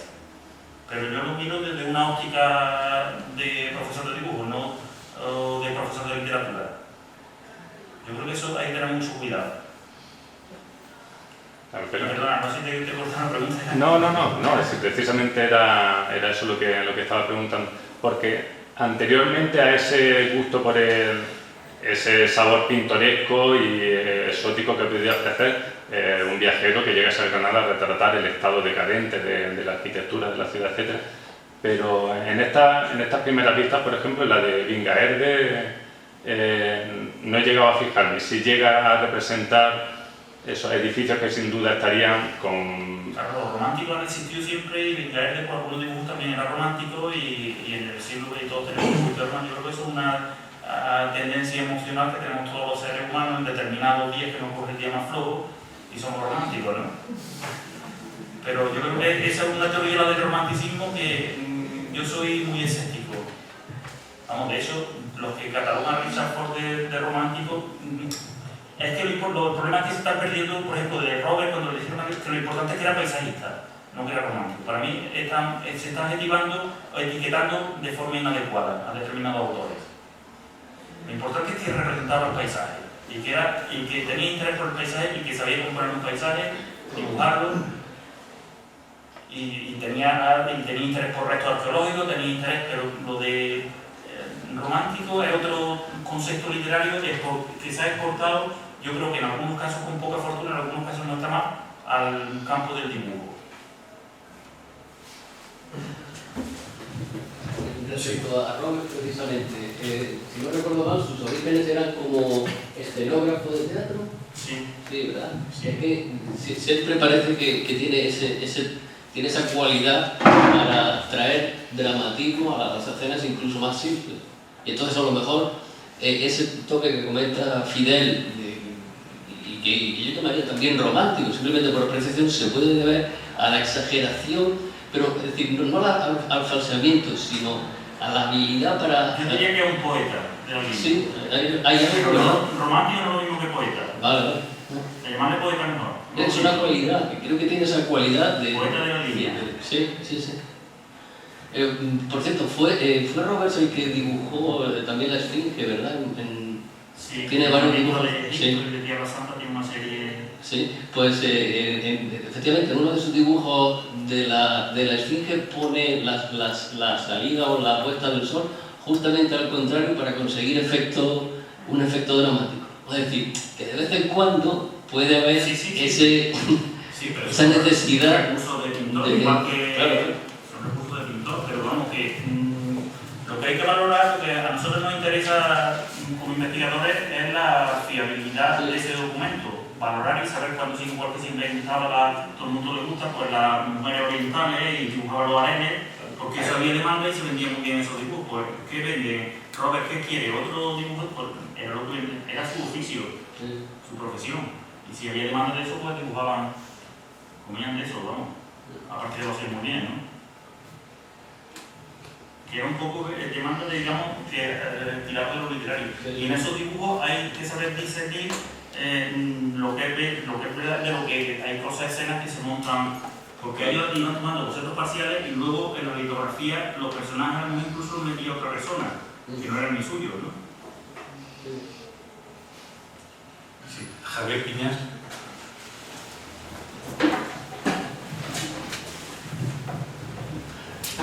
Yo quería decir solo que me da la impresión de que estamos todos hablando en el fondo de un mismo tema, aunque no lo hayamos citado, y es el tema de la veracidad, de si realmente las representaciones pictóricas o planimétricas pues son documentos fidedignos, capaces de reflejarnos cierto grado de verdad y por lo tanto sernos útiles 500, 400 o 300 años después, ¿no? Este es el tema de fondo. Por ahí va yo creo tu pregunta cuando decías si era fiable la vista o en realidad la ciudad podía estar más arruinada de lo que era. Y, bueno, son formas de ver las cosas. Yo tiendo a pensar cada vez más que las representaciones pictóricas, incluso las pretendidas representaciones románticas, pues son representaciones bastante veraces. El romanticismo no es una pose, no es una forma almibarada o nostálgica de ver las cosas, ¿no? El romanticismo es un movimiento cultural muy serio que se diferencia de otros movimientos culturales no porque elija representar las cosas de una manera distinta, sino por la óptica, por las temáticas, por la incidencia en unos temas sobre otros, sin que eso signifique que lo represente de una manera veraz. Toda esta gente utilizaba la cámara lúcida, utilizaba daguerrotipos, utilizaba su propio ojo maestro para intentar reproducir realmente lo que había, porque es mucho más fácil representar lo que hay que inventarse lo que no hay. Es mucho más... En fin, otra cosa es que se incida en unos temas sobre otros y se pretenda, digamos, enfocar la realidad desde un determinado prisma que interese más culturalmente o comercialmente, ¿no? Pasa exactamente lo mismo que con la fotografía. No hay norma que diga que las fotografías son documentos fidedignos, mientras que los dibujos o la litografía son documentos interpretables. Todas pueden tener una alta dosis de verosimilitud, pero no enseñan toda la verdad. Al fin y al cabo estamos trabajando con documentos que son incompletos. Las imágenes no nos lo dicen todo. En las imágenes hay que, como ha comentado Antonio antes, ponerlas en relación con otros documentos, porque es la única manera de que aporten realmente información. No dicen toda la verdad. Ahora, lo que dicen suele ser verdad, aunque no sea toda la verdad. Gracias.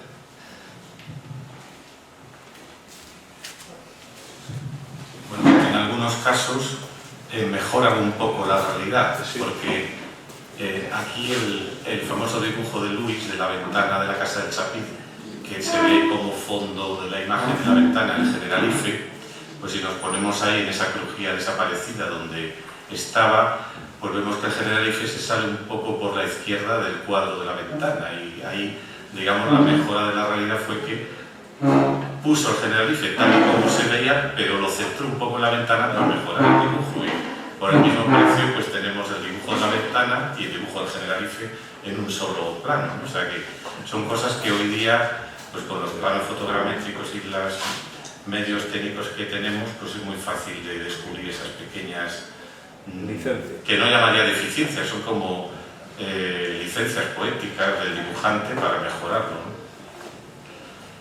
Bueno, no sé si hay más preguntas. Si no, pues quería agradecer una vez más a Antonio la estupenda conferencia que nos ha dado y el gran esfuerzo que ha hecho por venir, porque hoy para hacer el recorrido Sevilla-Granada en coche ha tardado más de 6 horas debido a los problemas de las lluvias y de varios accidentes de camiones que han cortado la carretera, con lo cual ha hecho casi el mismo camino que en el siglo XIX. Muchas gracias.